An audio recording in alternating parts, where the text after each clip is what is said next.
ಕತೆಯ ಹಿಂದಿನ ಭಾಗದಲ್ಲಿ ಜಮುನಮ್ಮ ಅವರ ಸೊಸೆಯರಾದ ಸವಿತಾ ಮತ್ತು ನಿಶಾ ಅವರಿಂದ ಹೇಗೆ ಕಿರುಕುಳಕ್ಕೊಳಗಾಗಿದ್ದರು ಎಂಬುದನ್ನು ನಾವು ನೋಡಿದ್ದೇವೆ. ಅವರು ಸುಳ್ಳು ಕಳ್ಳತನದ ಆರೋಪವನ್ನು ಮಾಡಿ ಅವರನ್ನು ಅವಮಾನಿಸಿದರು ಮತ್ತು ನಂತರ ಮನೆಯಲ್ಲಿ ಅವರೊಂದಿಗೆ ಅಪರಿಚಿತರಂತೆ ವರ್ತಿಸಿದರು. ಅವರಿಗೆ ಸರಿಯಾಗಿ ಊಟವನ್ನೂ ನೀಡಲಿಲ್ಲ. ಇದರಿಂದ ಅವರು ಹಸಿವಿನಿಂದ ಮಲಗಬೇಕಾಯಿತು. ಜಮುನಮ್ಮ ದೇವಸ್ಥಾನಕ್ಕೆ ಹೋದಾಗ ಅಲ್ಲಿ ಅನೂಪ್ ಮತ್ತು ಗೀತಾ ಅವರನ್ನು ಹೇಗೆ ಭೇಟಿಯಾದರು ಎಂದು ನೋಡಿದೆವು. ಆದರೆ ಅವರು ಮನೆಗೆ ಮರಳಿದಾಗ ಮತ್ತು ತಮ್ಮ ಕೋಣೆಯನ್ನು ನೋಡಿದಾಗ ಅವರ ಕಣ್ಣುಗಳು ಅಕ್ಷರಶಃ ಆಶ್ಚರ್ಯಗೊಂಡವು. ಕೋಣೆ ಸಂಪೂರ್ಣವಾಗಿ ಅಸ್ತವ್ಯಸ್ತವಾಗಿತ್ತು. ಹಾಸಿಗೆ ಚೆಲ್ಲಾಪಿಲ್ಲಿಯಾಗಿತ್ತು. ಅವರ ಬೀರುಬಾಗಿಲು ತೆರೆದಿತ್ತು ಮತ್ತು ಬಟ್ಟೆಗಳು ಅಸ್ತವ್ಯಸ್ತವಾಗಿ ಬಿದ್ದಿದ್ದವು. ಕೋಣೆಯ ಮಧ್ಯದಲ್ಲಿ ಸವಿತಾ ಮತ್ತು ನಿಶಾ ಏನನ್ನೂ ಹುಡುಕುತ್ತಿದ್ದರು. ಅವರ ಕಣ್ಣುಗಳಲ್ಲಿ ಕೋಪವಿತ್ತು ಮತ್ತು ಅವರ ಕೆಲಸದಿಂದ ಅವರು ಏನನ್ನೋ ಮುಖ್ಯವಾದದ್ದನ್ನು ಹುಡುಕುತ್ತಿದ್ದಾರೆ ಎಂದು ಸ್ಪಷ್ಟವಾಗಿ ತಿಳಿಯುತ್ತಿತ್ತು. ಜಮುನಮ್ಮ ಆಶ್ಚರ್ಯಚಕಿತರಾದರು. ಇದೇನು ಮಾಡುತ್ತಿದ್ದೀರಿ ನೀವಿಬ್ಬರೂ? ಅವರ ಧ್ವನಿ ನಡುಗುತ್ತಿತ್ತು, ಆದರೆ ಅವರು ಧೈರ್ಯದಿಂದ ಕೇಳಿದರು. ಸವಿತಾ ಕೋಪದಿಂದ ಅವರತ್ತ ನೋಡಿ ತಕ್ಷಣ ಎದ್ದು ನಿಂತಳು. ನೀವು ಬಂದಿದ್ದು ಒಳ್ಳೆಯದಾಯಿತು. ಈಗ ಸ್ಪಷ್ಟವಾಗಿ ಹೇಳಿ, ಹಣ ಎಲ್ಲಿದೆ? ಜಮುನಮ್ಮ ಆಶ್ಚರ್ಯದಿಂದ ಕೇಳಿದರು. ಯಾಮ ಹಣ? ನಿಶಾ ವ್ಯಂಗ್ಯವಾಗಿ. ಅದೇ 2,000 ರೂಪಾಯಿಗಳು. ನೀವು ಅಡಿಗೆ ಮನೆಯಿಂದ ಕದ್ದಿರುವುದು. ನಾವು ಇಡೀ ಮನೆಯಲ್ಲಿ ಹುಡುಕಿದೆವು, ಆದರೆ ಎಲ್ಲಿಯೂ ಸಿಗಲಿಲ್ಲ ಎಂದಳು. ಜಮುನಮ್ಮಗೆ ತಾವು ನಿಂತ ನೆಲವೇ ಕುಸಿದಂತಾಯಿತು. ಅವರ ಸೊಸೆಯರು ಅವರ ಮೇಲೆ ಕಳ್ಳತನದ ಆರೋಪವನ್ನು ಮಾಡುತ್ತಿದ್ದರು. ನಾನು ಯಾವುದೇ ಹಣವನ್ನು ತೆಗೆದುಕೊಂಡಿಲ್ಲ, ಜಮುನಮ್ಮ ಮೆಲ್ಲನೆ ಧ್ವನಿಯಲ್ಲಿ ಹೇಳಿದರು. ನಿಮಗೆ ಗೊತ್ತಿದೆಯೇ, ನೀವು ನಿಮ್ಮ ಸ್ವಂತ ಅತ್ತೆಯ ಮೇಲೆ ಇಷ್ಟು ಕೀಳುಮಟ್ಟದ ಆರೋಪವನ್ನು ಮಾಡುತ್ತಿದ್ದೀರಿ ಎಂದು? ಸವಿತಾ ರೇಗಿದ ಧ್ವನಿಯಲ್ಲಿ ಹೇಳಿದಳು. ಈಗ ನಮಗೆ ನೀವೇ ಜ್ಞಾನ ಕೊಡಬೇಕು ನೋಡಿ ಅತ್ತೆಯವರೇ. ಈ ನಾಟಕವನ್ನು ನಿಲ್ಲಿಸಿ ಮತ್ತು ಸುಮ್ಮನೆ ಹಣವನ್ನು ಕೊಡಿ. ಇಲ್ಲದಿದ್ರೆ ಒಳ್ಳೆಯದಾಗುವುದಿಲ್ಲ. ಮತ್ತು ಹಣ ಸಿಗದೇ ಹೋದರೆ ನೋಡಿ ನಿಮಗೇನಾಗುತ್ತದೆ ಎಂದು. ನಿಶಾ ವ್ಯಂಗ್ಯವಾಗಿ. ನಂತರ ನಾವು ನಿಮಗೆ ಮೊದಲೇ ಹೇಳಲಿಲ್ಲ ಎಂದು ಹೇಳಬೇಡಿ. ಅಷ್ಟಕ್ಕೂ ಈಗ ಈ ಮನೆಯಲ್ಲಿ ನಿಮ್ಮ ಅಗತ್ಯವೇನಿದೆ? ಜಮುನಮ್ಮ ನಡುಗಿದರು. ಅವರು ಯಾವ ಪಾಪಕ್ಕೆ ಈ ಶಿಕ್ಷೆಯನ್ನು ಅನುಭವಿಸುತ್ತಿದ್ದಾರೆಂದು ಅವರಿಗೆ ಅರ್ಥವಾಗಲಿಲ್ಲ. ಅವರು ನಿಧಾನವಾಗಿ, ಮಗಳೇ, ನಾನು ನಿಜವಾಗ್ಲೂ ಯಾವುದೇ ಹಣವನ್ನು ತೆಗೆದುಕೊಂಡಿಲ್ಲ. ನೀವು ನನ್ನ ಮೇಲೆ ಇಷ್ಟು ದೊಡ್ಡ ಆರೋಪವನ್ನು ಮಾಡಬೇಡಿ ಎಂದರು. ಜಮುನಮ್ಮನ ಹೃದಯ ನೊಂದಿತು. ಅವರು ತಮ್ಮ ಮಕ್ಕಳು ಬಂದು ತಮ್ಮ ಮಾತು ಕೇಳುತ್ತಾರೆಂದು ಆಸೆಯಿಂದ ಬಾಗಿಲಿನತ್ತ ನೋಡಿದರು. ಆದರೆ ಮನೆಯಲ್ಲಿ ಯಾರಿಗೂ ತಮ್ಮ ತಾಯಿಗೆ ಏನಾಗುತ್ತಿದೆ ಎಂದು ತಿಳಿಯುವ ಕಾಳಜಿಯೇ ಇರಲಿಲ್ಲ. ನಂತರ ಜಮುನಮ್ಮ ನಡುಗುವ ಧ್ವನಿಯಲ್ಲಿ, ಮಗಳೇ, ನಾನು ಯಾವುದೇ ಕಳ್ಳತನ ಮಾಡಿಲ್ಲ ಎಂದರು.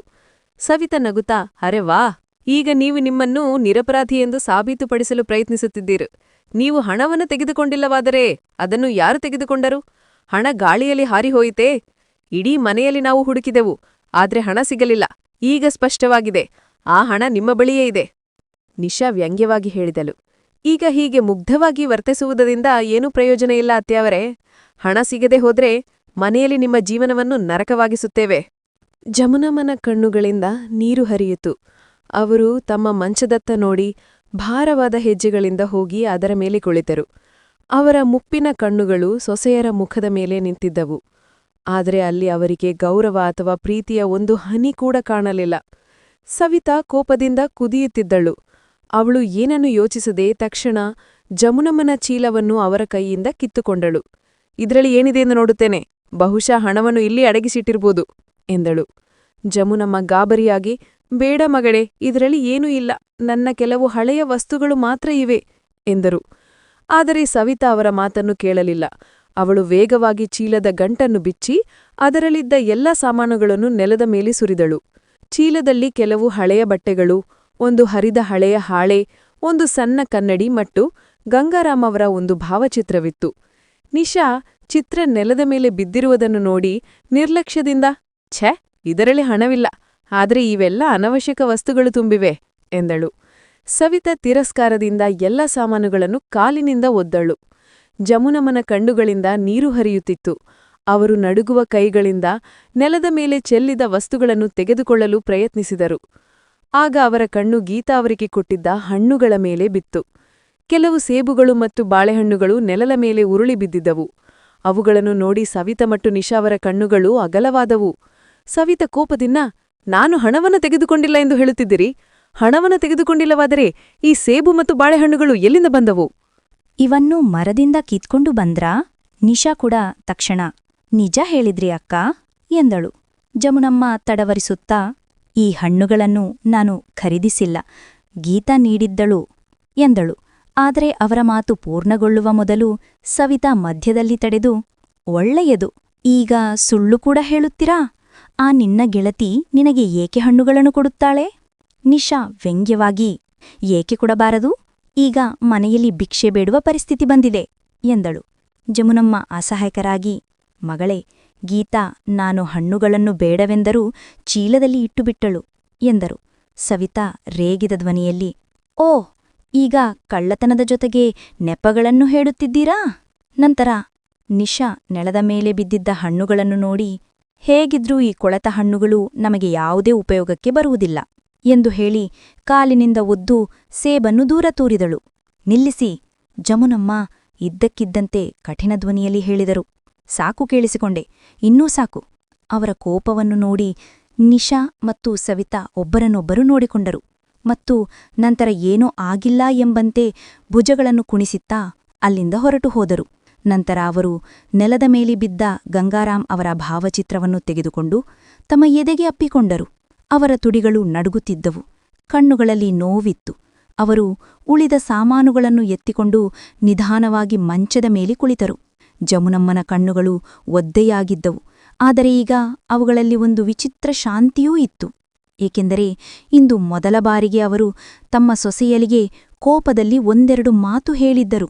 ಅವರು ಗಂಗಾರಾಮ್ ಅವರ ಚಿತ್ರವನ್ನು ತಮ್ಮ ಕೈಗಳಲ್ಲಿ ಹಿಡಿದು ಮಂಚದ ಮೇಲೆ ಕುಳಿತುವುದನ್ನು ನೋಡುತ್ತಾ, ನೋಡುತ್ತಿದ್ದೀರಾ ನಿಮ್ಮ ಜಮುನಾ, ಎಷ್ಟು ಅಸಹ್ಯಕಳಾಗಿದ್ದಾಳೆ ಎಂದರು.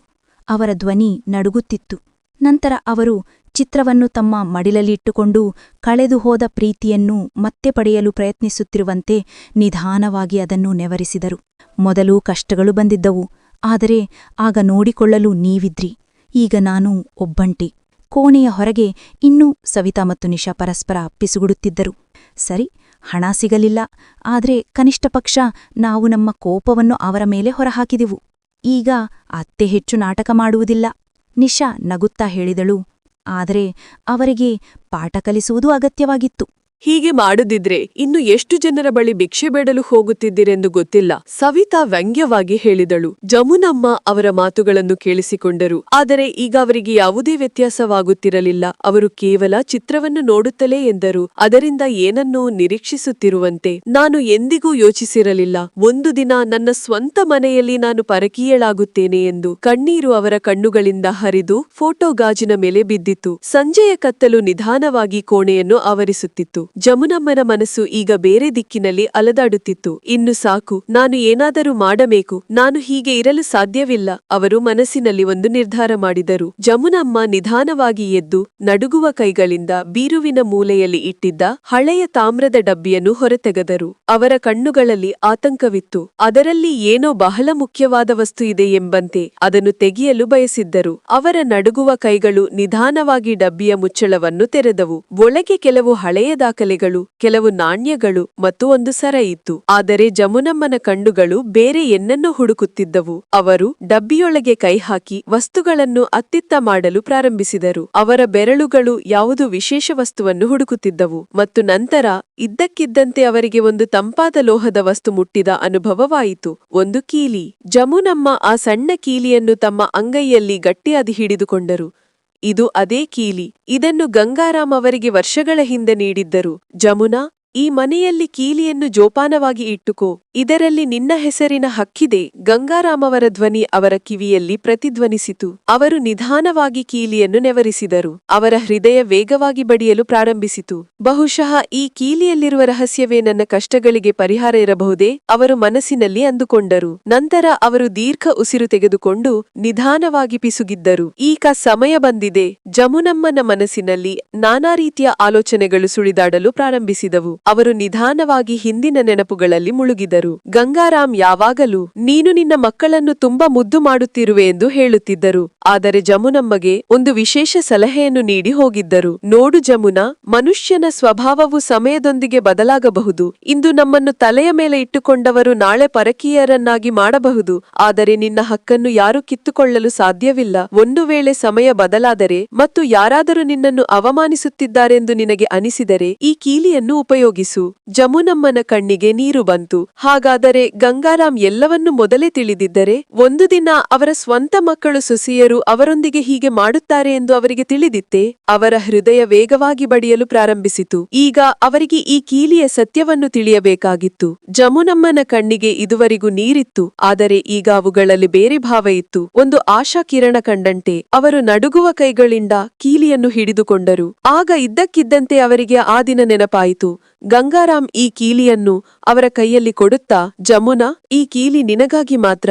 ಇದನ್ನು ಜೋಪಾನವಾಗಿ ಇಟ್ಟುಕೋ ಮತ್ತು ಏನಾದರೂ ಅಗತ್ಯ ಬಂದರೆ ಬ್ಯಾಂಕಿಗೆ ಹೋಗಿ ಅದನ್ನು ಬ್ಯಾಂಕ್ ಮ್ಯಾನೇಜರಿಗೆ ತೋರಿಸು. ಅವರು ನಿನಗೆ ಎಲ್ಲವನ್ನೂ ವಿವರಿಸುತ್ತಾರೆ ಎಂದು ಹೇಳಿದ್ದರು. ಅವರಿಗೆ ಕೇವಲ ತಮ್ಮ ಪತಿಯು ಈ ಕೀಲಿಯ ಬಗ್ಗೆ ಬಹಳ ಗಂಭೀರವಾಗಿ ಮಾತನಾಡಿದ್ದರು ಎಂಬುದು ಮಾತ್ರ ನೆನಪಿತ್ತು. ಅವರು ತಮ್ಮ ಕಣ್ಣುಗಳನ್ನು ಒರೆಸಿ ಕೀಲಿಯನ್ನು ತಮ್ಮ ದುಪ್ಪಟ್ಟವ ತುದಿಗೆ ಕಟ್ಟಿದರು. ಮೊದಲು ನಾನು ಬ್ಯಾಂಕಿಗೆ ಹೋಗಬೇಕು, ಅಲ್ಲಿಗೆ ಹೋದರೆ ಮಾತ್ರ ಸತ್ಯ ತಿಳಿಯುತ್ತದೆ ಎಂದು ಅವರು ಮನಸ್ಸಿನಲ್ಲಿ ಅಂದುಕೊಂಡರು. ಮತ್ತು ಅವರು ಬೇಗನೆ ಡಬ್ಬಿಯನ್ನು ಮುಚ್ಚಿ ಮತ್ತೆ ತಮ್ಮ ಮೀರುವಿನಲ್ಲಿ ಇಟ್ಟುಕೊಂಡರು ಮತ್ತು ಏನೂ ಆಗದಿಲ್ಲವಂತೆ ಹೋಗಿ ತಮ್ಮ ಮಂಚದ ಮೇಲೆ ಕುಳಿತರು. ರಾತ್ರಿ ಆಳವಾಗಿತ್ತು. ಇಡೀ ಮನೆಯಲ್ಲಿ ನಿರವ ಮೌನ ಆವರಿಸುತ್ತಿತ್ತು. ಆದರೆ ಜಮುನಾ ತಾಯಿಯ ಹೊಟ್ಟೆಯಲ್ಲಿ ಉಂಟಾಗುತ್ತಿದ್ದ ಹಸಿವಿನ ತಳಮಳ ಈ ನಿರವ ಮೌನವನ್ನು ಮುರಿಯುತ್ತಿತ್ತು. ದಿನವಿಡೀ ದಣಿವು ಮತ್ತು ಹಸಿವಿನ ಹೊರತಾಗಿಯೂ ಸೊಸೆ ಸವಿತಾ ರಾತ್ರಿಯ ಊಟದ ಬಗ್ಗೆ ಒಮ್ಮೆಯೂ ಕೇಳಲಿಲ್ಲ. ಜಮುನಮ್ಮಗೆ ಈಗ ಇದು ಅಭ್ಯಾಸವಾಗಿತ್ತು. ಆದರೆ ಇಂದು ಅವರಿಗೆ ಹಸಿವು ಇನ್ನಷ್ಟು ಹೆಚ್ಚಾಗಿತ್ತು. ಮಂಚದ ಮೇಲೆ ಮಲಗಿ ಅವರು ಹಲವಾರು ಬಾರಿ ಹೊರಳಾಡಿದರು, ಆದರೆ ನಿದ್ದೆ ಅವರ ಕಣ್ಣುಗಳಿಂದ ಬಹಳ ದೂರವಿತ್ತು. ಹೊಟ್ಟೆಯಲ್ಲಿ ನೋವು ಪ್ರಾರಂಭವಾಗಿತ್ತು.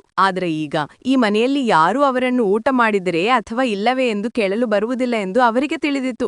ಈಗ ಬೆಳಗಾಗುವವರೆಗೆ ಕಾಯಬೇಕು ಎಂದು ಅವರು ತಮಗೆ ತಾವೇ ಹೇಳಿಕೊಂಡ್ರು ಮತ್ತು ದೀರ್ಘ ಉಸಿರು ತೆಗೆದುಕೊಂಡು ಕಣ್ಣುಗಳನ್ನು ಮುಚ್ಚಿದರು. ಬೆಳಗಿನ ಮೊದಲ ಕಿರಣ ಕಿಟಕಿಯಿಂದ ಇಣುಕಿ ನೋಡುತ್ತಿತ್ತು. ಕೋಣೆಯಲ್ಲಿ ಕಣ್ಣು ಹಾಯಿಸಿದರು. ಕಳೆದ ರಾತ್ರಿ ಚೆಲ್ಲಿದ ಸಾಮಾನುಗಳು ಇನ್ನೂ ಹಾಗೆಯೇ ಬಿದ್ದಿದ್ದವು. ಆದರೆ ಈಗ ಇದರಿಂದ ಅವರಿಗೆ ಯಾವುದೇ ವ್ಯತ್ಯಾಸ ಅನಿಸುತ್ತಿರಲಿಲ್ಲ. ಅವರ ಮನಸ್ಸಿನಲ್ಲಿ ಒಂದೇ ಒಂದು ವಿಷಯವಿತ್ತು: ಇಂದು ಬ್ಯಾಂಕಿಗೆ ಹೋಗಿ ಈ ಕೀಲಿಯ ಸತ್ಯವನ್ನು ತಿಳಿಯಬೇಕು. ಅವರು ಬೇಗನೆ ಕೀಲಿಯನ್ನು ತಮ್ಮ ಸೀರೆಯ ಸೆರಗಿಗೆ ಕಟ್ಟಿದ್ದರು ಮತ್ತು ತಮ್ಮ ಹಳೆಯ ಚೀಲವನ್ನು ಹೆಗಲಿಗೆ ಹಾಕಿಕೊಂಡರು. ನಂತರ ನಿಧಾನವಾಗಿ ನಡೆಯುತ್ತಾ ಬಾಗಿಲಿಗೆ ತಲುಪಿದರು. ಆದರೆ ಅವರು ಬಾಗಿಲು ತೆರೆದ ತಕ್ಷಣ ಎದುರಿಗೆ ಸವಿತಾ ನಿಂತಿದ್ದಳು. ಎಲ್ಲಿಗೆ ಹೋಗುತ್ತಿದ್ದೀರಿ ಅತ್ತೆಯವರೇ? ಸವಿತಾ ಸಂಶಯದಿಂದ ಕೇಳಿದಳು. ಜಮುನಮ್ಮ ಒಂದು ಕ್ಷಣ ಯೋಚಿಸಿ ನಂತರ ಶಾಂತ ಧ್ವನಿಯಲ್ಲಿ, ದೇವಸ್ಥಾನಕ್ಕೆ ಹೋಗುತ್ತಿದ್ದೇನೆ ಎಂದರು. ಸವಿತಾ ಅವರನ್ನು ತಲೆಯಿಂದ ಕಾಲಿನವರೆಗೆ ನೋಡಿದಳು. ನಂತರ ಕಣ್ಣುಗಳನ್ನು ಕಿರಿದಾಗಿಸುತ್ತಾ, ನನಗೆ ಅನಿಸುತ್ತದೆ ನೀವು ದೇವಸ್ಥಾನಕ್ಕೆ ಹೋಗುತ್ತಿಲ್ಲ, ಬೇರೆಲ್ಲಿಗೋ ಹೋಗುತ್ತಿದ್ದೀರಿ, ಗೊತ್ತಿಲ್ಲ. ಈಗ ಯಾವ ಹೊಸ ನಾಟಕ ಮಾಡಲು ಹೊರಟಿದ್ದೀರಿ? ಜಮುನಮ್ಮ ಏನೂ ಹೇಳಿಲ್ಲ. ಕೇವಲ ಒಂದು ಮಂಕಾದ ನಗುವಿನೊಂದಿಗೆ ಮುಂದೆ ಸಾಗಿದರು. ಆಗ ಬಾಗಿಲ ಬಳಿ ನಿಂತಿದ್ದ ನರೇಶ್ ಇದುವರೆಗೂ ಎಲ್ಲವನ್ನೂ ಮೌನವಾಗಿ ನೋಡುತ್ತಿದ್ದವನು ಏನನ್ನೂ ಹೇಳುವ ಅಗತ್ಯವಿಲ್ಲವೆಂದು ಭಾವಿಸಿ ಕೇವಲ ತನ್ನ ತಾಯಿ ಹೋಗುವುದನ್ನು ನೋಡುತ್ತಾ ನಿಂತನು. ಯಾವುದೇ ಪ್ರಶ್ನೆಯನ್ನು ಕೇಳಲಿಲ್ಲ, ಯಾವುದೇ ಚಿಂತೆಯನ್ನು ವ್ಯಕ್ತಪಡಿಸಲಿಲ್ಲ. ಬಾಗಿಲಿನ ಹೊರಗೆ ಕಾಲಿಡುತ್ತಲೇ ಅವರಿಗೆ ಬೆಳಗಿನ ತಂಪಾದ ಗಾಳಿಯ ಅನುಭವವಾಯಿತು. ಬಹುಶಃ ನನ್ನ ಅದೃಷ್ಟವು ಇಂದು ತಂಪಾದ ಗಾಳಿಯಂತೆ ಸ್ವಲ್ಪ ಸಮಾಧಾನ ತರಬಹುದು ಎಂದು ಅವರು ತಮಗೆ ತಾವೇ ಹೇಳಿಕೊಂಡರು ಮತ್ತು ವೇಗವಾದ ಹೆಜ್ಜೆಗಳಿಂದ ಬ್ಯಾಂಕಿನತ್ತ ಸಾಗಿದರು. ಜಮುನಮ್ಮ ನಿಧಾನವಾಗಿ ಹೆಜ್ಜೆ ಹಾಕುತ್ತಾ ಬ್ಯಾಂಕಿನತ್ತ ನಡೆದು ಹೋದರು. ಅವರ ಮನಸ್ಸಿನಲ್ಲಿ ಅನೇಕ ಪ್ರಶ್ನೆಗಳು ಸುಳಿದಾಡುತ್ತಿದ್ದವು. ಈ ಕೀಲಿ ನಿಜವಾಗಿಯೂ ಅವರ ಜೀವನವನ್ನು ಬದಲಾಯಿಸುತ್ತದೆಯೇ? ಗಂಗಾರಾಮ್ ಹೇಳಿದ್ದು ನಿಜವಾಗುತ್ತದೆಯೇ? ಅವರು ಬ್ಯಾಂಕಿಗೆ ತಲುಪಿದಾಗ ಅಲ್ಲಿ ಬಹಳ ಜನಸಂದಣಿಯಿತ್ತು. ಅವರು ನಿಧಾನವಾಗಿ ಸಾಲಿನಲ್ಲಿ ನಿಂತರು. ಸ್ವಲ್ಪ ಸಮಯದ ನಂತರ ಅವರ ಸರತಿ ಬಂದಾಗ ಅವರು ಎದುರಿಗೆ ಕುಳಿತಿದ್ದ ಮ್ಯಾನೇಜರಿಗೆ, ಮಗ, ನನ್ನ ಪತಿ ಗಂಗಾರಾಮ್ ನನಗೆ ಈ ಕೀಲಿಯನ್ನು ನೀಡಿದ್ದರು. ಅವರು ಇದನ್ನು ಬ್ಯಾಂಕಿನಲ್ಲಿ ತೋರಿಸಲು ಹೇಳಿದ್ದರು ಎಂದರು. ಮ್ಯಾನೇಜರ್ ಕೀಲಿಯನ್ನು ಎಚ್ಚರಿಕೆಯಿಂದ ನೋಡಿದರು ಮತ್ತು ನಂತರ ಕಂಪ್ಯೂಟರ್ ಸ್ಕ್ರೀನ್ ಮೇಲೆ ಏನನ್ನೋ ಪರೀಕ್ಷಿಸಲು ಪ್ರಾರಂಭಿಸಿದನು. ಕೆಲವು ಕ್ಷಣಗಳಲ್ಲಿ ಅವನ ಮುಖ ಆಶ್ಚರ್ಯದಿಂದ ತುಂಬಿತು. ಅವನು ತಕ್ಷಣ ಎದ್ದು ಒಳಗೆ ಕೆಬಿನ್ಗೆ ಹೋದನು. ಸ್ವಲ್ಪ ಸಮಯದ ನಂತರ ಅವನು ಹಿಂದಿರುಗಿದಾಗ ಅವನ ಜೊತೆ ಬ್ಯಾಂಕಿನ ಇನ್ನೊಬ್ಬ ಅಧಿಕಾರಿಯೂ ಇದ್ದನು. ಅವನು ಜಮುನಮ್ಮಗೆ, ಅಮ್ಮ, ನೀವು ನಮ್ಮೊಂದಿಗೆ ಬನ್ನಿ, ನಿಮಗೆ ಬಹಳ ಮುಖ್ಯವಾದ ವಿಷಯವನ್ನು ಹೇಳಬೇಕಾಗಿದೆ ಎಂದನು. ಮುಖ್ಯವಾದ ವಿಷಯವನ್ನು ಹೇಳಬೇಕಾಗಿದೆ.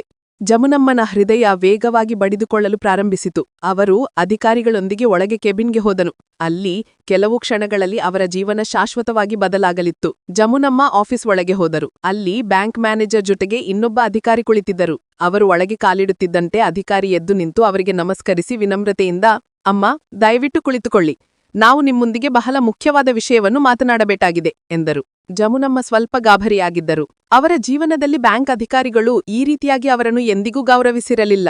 ಅವರು ನಿಧಾನವಾಗಿ ಕುರ್ಚಿಯ ಮೇಲೆ ಕುಳಿತು, ಮಗ, ನನಗೆ ಅರ್ಥವಾಗುತ್ತಿಲ್ಲ. ನನ್ನ ಪತಿ ಕೇವಲ ಈ ಕೀಲಿಯನ್ನು ಬ್ಯಾಂಕಿನಲ್ಲಿ ತೋರಿಸಲು ಹೇಳಿದ್ದರು ಎಂದರು. ಮ್ಯಾನೇಜರ್ ನಗುತ್ತಾ, ಅಮ್ಮ, ಇದು ಯಾವುದೇ ಸಾಮಾನ್ಯ ಕೀಲಿಯಲ್ಲ. ಇದು ನಿಮ್ಮ ಪತಿ ಗಂಗಾರಾಮ್ ಹಲವು ವರ್ಷಗಳ ಹಿಂದೆ ತೆರೆದ ಒಂದ ಲಾಕರ್ನ ಕೀಲಿಯು. ಲಾಕರಾ? ಜಮುನಾ ತಾಯಿ ಆಶ್ಚರ್ಯದಿಂದ ಹೇಳಿದರು. ಆದರೆ ಆಗಲಿ ಇನ್ನೊಬ್ಬ ಅಧಿಕಾರಿ, ಅಮ್ಮ, ಈ ಲಾಕರ್ ನಿಮ್ಮ ಹೆಸರಿನಲ್ಲಿದೆ ಮತ್ತು ಇದರಲ್ಲಿ ಬಹಳ ಮುಖ್ಯವಾದ ವಸ್ತುಗಳಿವೆ. ನಾವು ನಿಮ್ಮ ಗುರುತನ್ನು ಪರೀಕ್ಷಿಸಬೇಕು. ಬ್ಯಾಂಕಿನ ನಿಯಮಗಳು ಬಹಳ ಕಠಿಣವಾಗಿವೆ. ನಮಗೆ ನಿಮ್ಮ ಗುರುತಿನ ಚೀಟಿ ಬೇಕಾಗುತ್ತದೆ. ಜಮುನಾ ತಾಯಿ ಸಣ್ಣ ನಗುವಿನೊಂದಿಗೆ, ಮಗು, ಇದು ನನಗೆ ಮೊದಲೇ ತಿಳಿದಿತ್ತು. ನನ್ನ ಪತಿ ಈ ಕೀಲಿಯನ್ನು ಹಿಡಿದು ಬ್ಯಾಂಕಿಗೆ ಹೋಗುವಾಗ ನನ್ನ ಆಧಾರ್ ಕಾರ್ಡ್ ಮತ್ತು ಗುರುತಿನ ಚೀಟಿಯನ್ನು ಖಂಡಿತ ಜೊತೆಗೆ ತೆಗೆದುಕೊಂಡು ಹೋಗಲು ಹೇಳಿದ್ದರು. ಇಷ್ಟು ಹೇಳಿ ಅವರು ತಮ್ಮ ಚೀಲದಲ್ಲಿ ಕೈ ಹಾಕಿ ಆಧಾರ್ ಕಾರ್ಡ್ ತೆಗೆದು ಬ್ಯಾಂಕ್ ಅಧಿಕಾರಿಗೆ ನೀಡಿದರು. ಜಮುನಮ್ಮನ ಹೃದಯ ಜೋರಾಗಿ ಬಡಿಯಲು ಪ್ರಾರಂಭಿಸಿತು. ಅವರ ಪತಿ ಗಂಗಾರಾಮ್ ಎಂದಿಗೂ ತಮ್ಮ ಹೆಸರಿನಲ್ಲಿ ಬ್ಯಾಂಕಿನಲ್ಲಿ ಯಾವುದೇ ಲಾಕರ್ ಇದೆ ಎಂದು ಹೇಳಿರಲಿಲ್ಲ. ಅವರ ಮನಸ್ಸಿನಲ್ಲಿ ಪ್ರಶ್ನೆಗಳು ಸುಳಿದಾಡಲು ಪ್ರಾರಂಭಿಸಿದವು. ಮ್ಯಾನೇಜರ್ ಗುರುತು ಪರಿಶೀಲನೆ ಪ್ರಕ್ರಿಯೆಯನ್ನು ಪೂರ್ಣಗೊಳಿಸಿ ಒಬ್ಬ ಸಿಬ್ಬಂದಿಯನ್ನು ಕರೆದರು. ಅವನು ಅವರನ್ನು ಲಾಕರ್ ರೂಮ್ಗೆ ಕರೆದುಕೊಂಡು ಹೋದನು. ದೊಡ್ಡ ದೊಡ್ಡ ಕಬ್ಬಿಣದ ಲಾಕರ್ಗಳು ಸಾಲಾಗಿ ಇಡಲಾಗಿತ್ತು. ಸಿಬ್ಬಂದಿಯವರನ್ನು ಒಂದು ವಿಶೇಷ ಲಾಕರ್ ಮುಂದೆ ನಿಲ್ಲಿಸಿ ನಿಧಾನವಾಗಿ, ಅಮ್ಮ, ಇದು ನಿಮ್ಮ ಲಾಕರ್. ನೀವು ನಿಮ್ಮ ಕೀಲಿಯಿಂದ ಇದನ್ನು ತೆರೆಯಬಹುದು ಎಂದನು. ಜಮುನಮ್ಮನ ಕೈಗಳು ನಡುಗುತ್ತಿದ್ದವು. ಅವರು ನಿಧಾನವಾಗಿ ಕೀಲಿಯನ್ನು ಬೀಗಕ್ಕೆ ಹಾಕಿ ಸ್ವಲ್ಪ ತಿರುಗಿಸಿದರು. ಒಂದು ಸಣ್ಣ ಟಕ್ ಎಂಬ ಶಬ್ದವಾಯಿತು ಮತ್ತು ಲಾಕರ್ ತೆರೆಯಿತು. ಅವರ ಕಣ್ಣುಗಳು ಆಶ್ಚರ್ಯದಿಂದ ಅಗಲವಾದವು. ಲಾಕರ್ನಲ್ಲಿ ಗಂಗಾರಾಮ್ ಎಚ್ಚರಿಕೆಯಿಂದ ಇಟ್ಟಿದ್ದ ವಸ್ತುಗಳಿದ್ದವು. ಕೆಲವು ಆಭರಣಗಳು, ಜಮೀನು ಆಸ್ತಿಯ ದಾಖಲೆಗಳು ಮತ್ತು ಒಂದು ದೊಡ್ಡ ಲಕೋಟೆ. ಅದರ ಮೇಲೆ ಜಮುನಾಗಾಗಿ ಎಂದು ಬರೆದಿತ್ತು. ಜಮುನಮ್ಮನ ಕಣ್ಣುಗಳು ತುಂಬಿ ಬಂದವು. ಅವರು ನಡುಗುವ ಕೈಗಳಿಂದ ಲಕೋಟೆಯನ್ನು ತೆಗೆದುಕೊಂಡು ಅದನ್ನು ತೆರೆದರು. ಒಳಗೆ ಒಂದು ಪತ್ರವಿತ್ತು. ಅದನ್ನು ಅವರ ಪತಿ ಗಂಗಾರಾಮ್ಜಿ ತಮ್ಮ ಕೈಗಳಿಂದ ಬರೆದಿದ್ದರು. ಪ್ರಿಯ ಜಮುನಾ, ನೀನು ಈ ಪತ್ರವನ್ನು ಓದುತ್ತಿದ್ದರೆ ಬಹುಶಃ ನಾನು ಈ ಜಗತ್ತಿನಲ್ಲಿ ಇಲ್ಲ. ಆದರೆ ನಾನು ನಿನಗೆ ಎಂದಿಗೂ ಯಾವುದೇ ಕೊರತೆಯಾಗದಂತೆ ನೋಡಿಕೊಳ್ಳಲು ಸಂಪೂರ್ಣ ಪ್ರಯತ್ನ ಮಾಡಿದ್ದೇನೆ. ನಾನು ಏನನ್ನು ಸಂಪಾದಿಸಿದೆನೋ ಅದೆಲ್ಲ ನಿನ್ನ ಹೆಸರಿಗೆ ಮಾಡಿದ್ದೇನೆ. ಈ ಲಾಕರ್ ನಿನ್ನ ಸುರಕ್ಷತೆಗಾಗಿ. ಈ ಲಾಕರ್ನಲ್ಲಿ ಇಟ್ಟಿರುವ ಆಭರಣಗಳು, ಜಮೀನು ದಾಖಲೆಗಳು ಮತ್ತು ಬ್ಯಾಂಕಿನಲ್ಲಿ ಜಮಾ ಮಾಡಿದ ಹಣ ಈಗ ನಿನ್ನದು. ನೀನು ಯಾರಿಗೂ ಕೈ ಚಾಚುವ ಅಗತ್ಯವಿಲ್ಲ. ನೆನಪಿಡು, ನೀನು ಒಬ್ಬಂಟಿಯಲ್ಲ. ನಾನು ಯಾವಾಗಲೂ ನಿನ್ನೊಂದಿಗಿದ್ದೇನೆ. ಜಮುನಮ್ಮನ ಕಣ್ಣುಗಳಿಂದ ನೀರು ಹರಿಯಲು ಪ್ರಾರಂಭಿಸಿತು. ಅವರಿಗೆ ಗಂಗಾರಾಮ್ ಹೇಳಿದ ಪ್ರತಿಯೊಂದು ಮಾತು ನೆನಪಾಯಿತು. ಅವರ ಹೃದಯದಲ್ಲಿ ಒಂದು ಹೊಸ ಶಕ್ತಿ ಬಂದಿತ್ತು. ಈಗ ಅವರು ಯಾರಿಗೂ ಅಧೀನರಾಗಿರಲಿಲ್ಲ. ಜಮುನಮ್ಮನ ಕಣ್ಣುಗಳಿಂದ ನೀರು ಹರಿಯುತ್ತಲೇ ಇತ್ತು. ಆದರೆ ಈ ಬಾರಿ ಇದು ದುಃಖದ ಕಣ್ಣೀರಲ್ಲ, ಬದಲಾಗಿ ಆತ್ಮವಿಶ್ವಾಸದ ಕಣ್ಣೀರಾಗಿತ್ತು. ಅವರು ಗಂಗಾರಾಮ್ ಅವರ ಪತ್ರವನ್ನು ಎದೆಗೆ ಅಪ್ಪಿಕೊಂಡರು ಮತ್ತು ದೀರ್ಘ ಉಸಿರು ತೆಗೆದುಕೊಂಡರು. ಅವರ ಜೀವನದಲ್ಲಿ ನಡೆಯುತ್ತಿದ್ದ ದುಃಖದ ಸರಕಳಿಯನ್ನು ಮುರಿಯುವ ಶಕ್ತಿ ಇಂದು ಅವರಿಗೆ ಸಿಕ್ಕಿತ್ತು. ಅವರು ಲಾಕರ್ನಲ್ಲಿ ಇಟ್ಟಿದ್ದ ಆಭರಣಗಳು ಮತ್ತು ದಾಖಲೆಗಳನ್ನು ಎಚ್ಚರಿಕೆಯಿಂದ ನೋಡಿದರು. ಬ್ಯಾಂಕಿನಲ್ಲಿ ಜಮಾ ಮಾಡಿದ ಹಣವೂ ಸಾಕಷ್ಟಿತ್ತು. ಮ್ಯಾನೇಜರ್ ನಿಧಾನವಾಗಿ, ಅಮ್ಮ, ನೀವು ಬಯಸಿದರೆ ಇದನ್ನು ನಿಮ್ಮ ಉಳಿತಾಯ ಖಾತೆಗೆ ವರ್ಗಾಯಿಸಬಹುದು ಅಥವಾ ಅಗತ್ಯವಿದ್ದರೆ ಸ್ವಲ್ಪ ಹಣವನ್ನು ಹಿಂಪಡೆಯಬಹುದು ಎಂದನು. ಜಮುನಮ್ಮ ಆತ್ಮವಿಶ್ವಾಸದಿಂದ, ನನಗೆ ಸ್ವಲ್ಪ ಹಣ ಬೇಕಾಗಿದೆ ಮತ್ತು ಉಳಿದದ್ದನ್ನು ನಾನು ಖಾತೆಗೆ ವರ್ಗಾಯಿಸಲು ಬಯಸುತ್ತೇನೆ ಎಂದನು. ಅವರು ದಾಖಲೆಗಳು ಮತ್ತು ಆಭರಣಗಳನ್ನು ಸಂಗ್ರಹಿಸಿ ಬ್ಯಾಗಿನಲ್ಲಿ ಇಟ್ಟರು. ಬ್ಯಾಂಕಿನಿಂದ ಹೊರಬಂದ ತಕ್ಷಣ ಜಮುನಮ್ಮ ದೀರ್ಘ ಉಸಿರು ತೆಗೆದುಕೊಂಡರು. ಅವರ ಕೈಯಲ್ಲಿ ಬ್ಯಾಂಕಿನ ಬ್ಯಾಗ್ ಇತ್ತು. ಅದರಲ್ಲಿ ಅವರ ಪತಿ ಗಂಗಾರಾಮ್ ನೀಡಿದ್ದ ಆಸ್ತಿ ದಾಖಲೆ ಮತ್ತು ಕೆಲವು ಅಗತ್ಯ ನಗದು ಹಣ ಇತ್ತು. ಆದರೆ ಅವರ ಹೃದಯದಲ್ಲಿ ಈಗ ಯಾವುದೇ ಭಾರವಿರಲಿಲ್ಲ. ಈಗ ಎಲ್ಲಿಗೆ ಹೋಗಬೇಕು ಎಂದು ಅವರು ತಮ್ಮನ್ನು ತಾವು ಪ್ರಶ್ನಿಸಿಕೊಂಡರು. ಮನೆಗೆ ಮರಳುವ ಪ್ರಶ್ನೆಯೇ ಇರಲಿಲ್ಲ. ಅಲ್ಲಿ ಕೇವಲ ಅವಮಾನ ಮತ್ತು ನಿರ್ಲಕ್ಷ್ಯವಿತ್ತು. ಈಗ ಅವರು ತಮ್ಮನ್ನು ತಾವು ಸ್ವತಂತ್ರಗೊಳಿಸಿಕೊಂಡಿದ್ದರಿಂದ ಅವರಿಗೆ ತಮ್ಮ ಜೀವನವನ್ನು ಹೊಸದಾಗಿ ಪ್ರಾರಂಭಿಸಬೇಕಾಗಿತ್ತು. ಆಗ ಹಿಂದಿನಿಂದ ಯಾರೂ ಕರೆದರು, ಅಮ್ಮ. ಅವರು ತಿರುಗಿ ನೋಡಿದರು. ಅನೂಪ್, ಅದೇ ಅನೂಪ್, ಕೆಲ ದಿನಗಳ ಹಿಂದೆ ಅವರ ಸ್ಥಿತಿಯನ್ನು ನೋಡಿ ಚಿಂತಿಸಿದ್ದವನು. ಅವನು ಗಾಬರಿಯಿಂದ ಅವರ ಬಳಿ ಬಂದನು. ಅಮ್ಮ, ನೀವಿಲ್ಲಿ ಬ್ಯಾಂಕಿನಲ್ಲಿ? ಜಮುನಮ್ಮ ಸಣ್ಣ ನಗುವಿನೊಂದಿಗೆ, ಹೌದು ಮಗು, ಮುಖ್ಯ ಕೆಲಸವಿತ್ತು. ಈಗ ನಾನು ನನ್ನ ಜೀವನವನ್ನು ನನ್ನದೇ ಆದ ರೀತಿಯಲ್ಲಿ ಬದುಕಲು ಬಯಸುತ್ತೇನೆ. ಅನೂಪ್ ಅವರ ಕಣ್ಣುಗಳಲ್ಲಿ ಆತ್ಮವಿಶ್ವಾಸವನ್ನು ನೋಡಿದನು. ಆದರೆ ಏಕಾಂತದ ಸ್ವಲ್ಪ ಝಲಕವನ್ನೂ ಸಹ ಗುರುತಿಸಿದನು. ಅವನು ತಕ್ಷಣ, ಅಮ್ಮ, ನೀವು ಬಯಸಿದರೆ ನನ್ನೊಂದಿಗೆ ಬನ್ನಿ. ನಾನು ನಿಮಗೆ ಮೊದಲೇ ಹೇಳಿದ್ದೇನೆ. ಜಮುನಮ್ಮ ಅವನನ್ನು ನೋಡಿದರು. ಅನೂಪ್ನ ಮಾತುಗಳು ಸತ್ಯವೆಂದು ಅನಿಸಿತು. ಆದರೆ ಅವರು ಯಾರಿಗೂ ಭಾರವಾಗಲು ಬಯಸಿರಲಿಲ್ಲ.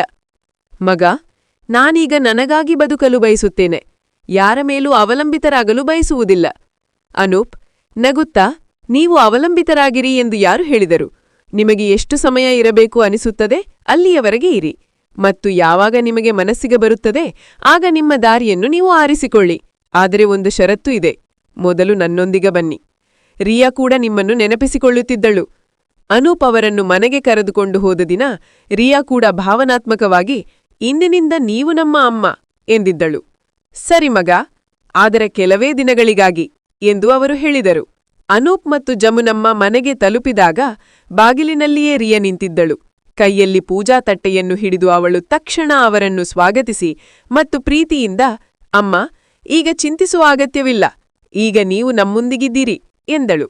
ಮನೆಗೆ ಪ್ರವೇಶಿಸುತ್ತಾಲೇ ಅವರಿಗೆ ಒಂದು ವಿಶಿಷ್ಟ ಸಮಾಧಾನದ ಅನುಭವವಾಯಿತು. ರಾತ್ರಿ ತಮ್ಮ ಕೋಣೆಯಲ್ಲಿ ಕುಳಿತು ಜಮುನಮ್ಮ ಬ್ಯಾಂಕಿನ ಕಡತವನ್ನು ಮತ್ತೆ ತೆರೆದರು. ಅವರ ಬಳಿ ಈಗ ಹೊಸ ಜೀವನವಿತ್ತು.